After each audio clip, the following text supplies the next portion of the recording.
Hello friends, welcome to my YouTube channel soul classes में आप सभी का एक बार फिर से स्वागत है। आज हम पढ़ेंगे भारतीय न्यायपालिका इंडियन जुडिशरी के बारे में। हम सभी जानते हैं कि भारतीय न्यायपालिका हमारे देश की स्वतंत्र न्यायपालिका है। इस पर ना तो राष्ट्रपति का अधिकार है, ना ही किसी अन्य सरकार का या फिर किसी लोकसभा या राज्यसभा का है। तो इसके बारे में स्टार्ट करने से पहले आप सभी को बता दें कि अगर आपने हमारे चैनल को सब्सक्राइब नहीं किया है तो चैनल को सब्सक्राइब कर लें और बेल आइकन को प्रेस कर लें, जिससे कि आपको समय समय पर लेटेस्ट वीडियो का अपडेट मिलता रहे। चलिए वीडियो को स्टार्ट करते हैं। इसमें हम पढ़ेंगे भारतीय न्यायपालिका। भारतीय न्यायपालिका के बारे में स्टार्ट करते हैं। और ये है हमारा सुप्रीम कोर्ट जो नई दिल्ली में स्थापित है। भारतीय न्यायपालिका कॉमन लॉ पर आधारित प्रणाली है। यह प्रणाली अंग्रेजों के औपनिवेशिक शासन के समय बनाई गई थी। इस प्रणाली को आम कानून व्यवस्था के नाम से भी जाना जाता है, जिसमें न्यायाधीश अपने फैसलों, आदेशों और निर्णयों से कानून का विकास करते हैं। भारत में कई स्तर के तथा विभिन्न प्रकार के न्यायालय हैं। भारत का शीर्ष न्यायालय यानी कि जिसे सुप्रीम कोर्ट कहते हैं वो नई दिल्ली में स्थित है। सर्वोच्च न्यायालय है। उसके नीचे विभिन्न राज्यों में उच्च न्यायालय हैं। हाई कोर्ट है। हाई कोर्ट के नीचे जिला न्यायालय और उसके अधीनस्थ न्यायालय हैं, जिन्हें निचली अदालत कहते हैं। भारत में 4 महानगरों में अलग अलग उच्चतम न्यायालय बनाने पर विचार किया जा रहा है, क्योंकि दिल्ली देश के अनेक भौगोलिक भाग से बहुत दूर है। यानी कि दिल्ली जो है ये उत्तर में तो ठीक है, उत्तर भारत के लिए ठीक है। यहाँ पे दक्षिण भारत के लिए या फिर पूर्वी भारत के लिए दिल्ली बहुत दूर पड़ जाता है, जिसकी वजह से 4 जगहों पर बनाने के लिए अनुशंसा सरकार के मंत्रालय में चल रही है। भारत के 4 महानगरों में ये व्यवस्था चल रही है कि जल्द से जल्द वहाँ पर उच्चतम न्यायालय की व्यवस्था कर दी जाए। और इसके साथ ही साथ उच्चतम न्यायालय में एक ही देश का एक ही उच्चतम न्यायालय होने की वजह से वहाँ पे केसेस भी बहुत ज़्यादा हैं, जिससे कि किसी केस का सुनवाई और फाइनल निर्णय लेने में बहुत समय लग जाता है। सर्वोच्च न्यायालय भारत की स्वतंत्र न्यायपालिका का शीर्ष सर्वोच्च न्यायालय है, जिसका प्रधान न्यायाधीश होता है। सर्वोच्च न्यायालय को अपने नए मामलों तथा उच्च न्यायालयों के विवादों दोनों को देखने का अधिकार है। भारत में 25 उच्च न्यायालय हैं, जिनके आधार पर उत्तरदायित्व सर्वोच्च न्यायालय की है अपेक्षा सीमित है। न्यायपालिका और व्यवस्थापिका के परस्पर मतभेद या विवाद का सुलह राष्ट्रपति करता है। बता दें आपको कि हमारे देश में इस समय धारा 370 के हटने के बाद 28 राज्य और 9 यूटी बन चुके हैं, जिसमें कि यह जरूरी नहीं है कि 28 के 28 राज्य में ही आपका उच्च न्यायालय हो। बहुत सारे राज्य ऐसे हैं हमारे देश में जिनमें कि 2 राज्यों के बीच में या 2 केंद्र शासित प्रदेशों के बीच में केवल और केवल एक ही उच्च न्यायालय है। जैसे कि अगर हम देखेंगे तो गुवाहाटी के अंतर्गत 4 राज्य आते हैं। 25 उच्च न्यायालय हैं, जिनके अधिकार और उत्तरदायित्व सर्वोच्च न्यायालय की अपेक्षा सीमित है। न्यायपालिका और व्यवस्थापिका के परस्पर मतभेद या विवाद का सुलह राष्ट्रपति करता है। राज्य न्यायपालिका की बात करते हैं तो राज्य न्यायपालिका में 3 प्रकार की पीठें होती हैं। एकल, जिसके निर्णय को उच्च न्यायालय की डिविजनल खंडपीठ सर्वोच्च न्यायालय में चुनौती दी जा सकती है।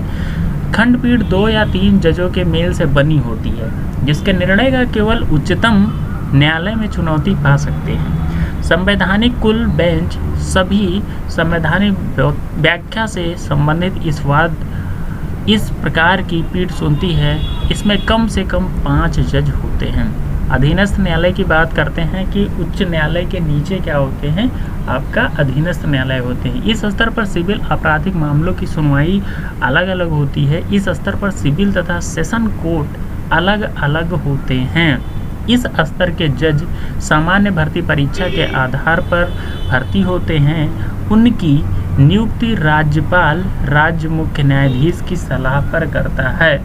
अर्थात कि आपके जो राज्य के मुख्य न्यायाधीश होते हैं उनकी सलाह पर राज्यपाल उन सभी की सामान्य भर्ती परीक्षा के आधार पर नियुक्ति करता है।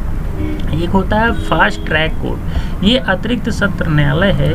इनका गठन दीर्घ अवधि से लंबित अपराध तथा अंडर ट्रायल वादों के तीव्रता के निपटारे हेतु किया जाता है। आप सभी को बता दें कि ये इस तरह का जो जैसे बहुत क्रिमिनल केस हो गया या फिर कोई इमरजेंसी कोई केस हुआ तो उस पर जल्द से जल्द अगर निर्णय लेना है, उसमें डिले नहीं होने देना है, तो इस तरह के जो है न्यायालय का आपका फास्ट ट्रैक कोर्ट का निर्माण किया जाता है।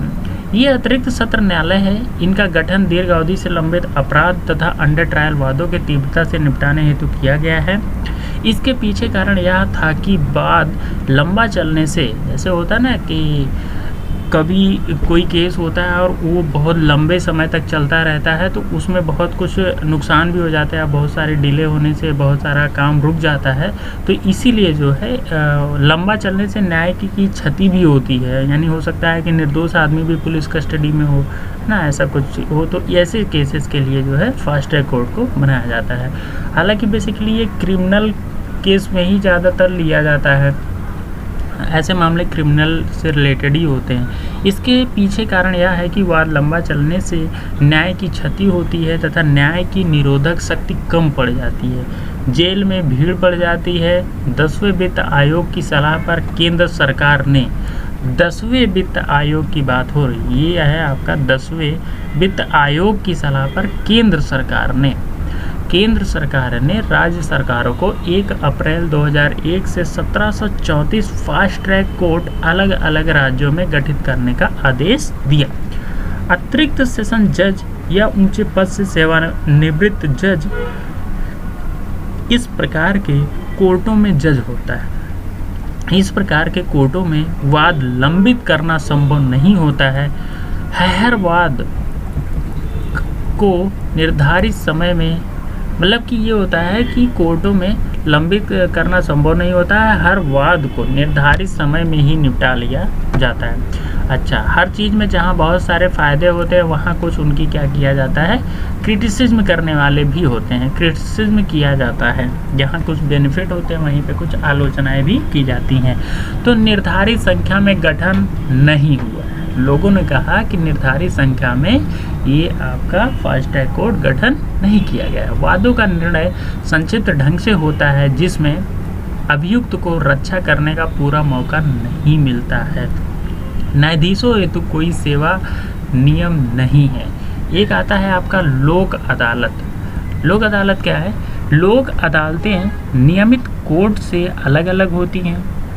पदेन या सेवानिवृत्त जज तथा 2 सदस्य, एक सामाजिक कार्यकर्ता, एक वकील इसके सदस्य होते हैं। सुनवाई केवल तभी होती है जब दोनों पक्ष इसकी स्वीकृति देते हैं। ये बीमा दावों, क्षतिपूर्ति के रूप वाले वादों को निपटाता है। इनके पास वैधानिक दर्जा होता है। वकील पक्ष नहीं प्रस्तुत करते हैं। इसके लाभ क्या हैं? लोक अदालत के लाभ: न्याय शुल्क नहीं लगते हैं। यह प्रक्रिया संहिता या साक्ष्य एक्ट नहीं लागू होते हैं। इसके बाद आता है कि दोनों पक्ष न्यायाधीश से सीधे बात कर समझौते पर पहुंच जाते हैं। इसके निर्णय के खिलाफ अपील भी नहीं दी जा सकती है। यानी कि अगर लोक अदालत ने जो आपको निर्णय दे दिया है उसके बाद उसकी कोई भी किसी भी कोर्ट में आप अपील नहीं कर सकते हैं। आलोचनाएं क्या हैं? इसकी भी आलोचनाएं की गई कि लोक अदालत क्यों बने हैं, कैसे बने हैं, इसकी कमियां ये हैं, तो बहुत सारी चीज़ें हैं। ये नियमित अंतराल से काम नहीं करती हैं। सबसे बड़ी कमी है कि ये नियमित अंतराल पे नहीं काम करती हैं कि हाँ हर 10 दिन में, हर 4 दिन में, हर वीकली, मंथली कैसे काम करना, कभी नहीं। इनके रैंडमली कभी भी जो है अदालत बैठती है। जब कभी काम पे आती है तो बिना सुनवाई के बड़ी मात्रा में मामले निपटा देती है। यानी कि इनका क्या है कि जब देखेंगे कि कोर्ट के ऊपर बहुत ज़्यादा बर्डन हो रहा है या बहुत सारी समस्याएं आ रही हैं, तो ऐसे समय में क्या करते हैं, ये रैंडमली सुनवाई करना शुरू कर देते हैं और एक साथ बड़ी मात्रा में जितने मामले होते हैं, जितना ये निपटा सकते हैं, उसको जो है ये निपटा के ख़त्म कर देते हैं। जनता लोक अदालतों की उपस्थिति तथा लाभों के प्रति जागरूक नहीं है। अच्छा, एक चीज़ और है कि ये जो लोक अदालत बनता है, इस पे कुछ पार्शियलिटी भी कर लेते हैं लोग ना। वैसे पार्शियलिटी तो नहीं होती है, लेकिन ये क्या है कि लोगों का इस पे विश्वास कम होता है और ये जो है इसकी इसीलिए लोगों का जो रुझान होता है वो इसके प्रति बहुत कम होता है। तो उम्मीद करता हूँ आपको यह वीडियो बहुत पसंद आई होगी। आपका बहुत बहुत धन्यवाद कि आप सभी ने हमें इतना समय दिया, हमारी वीडियो को देखा।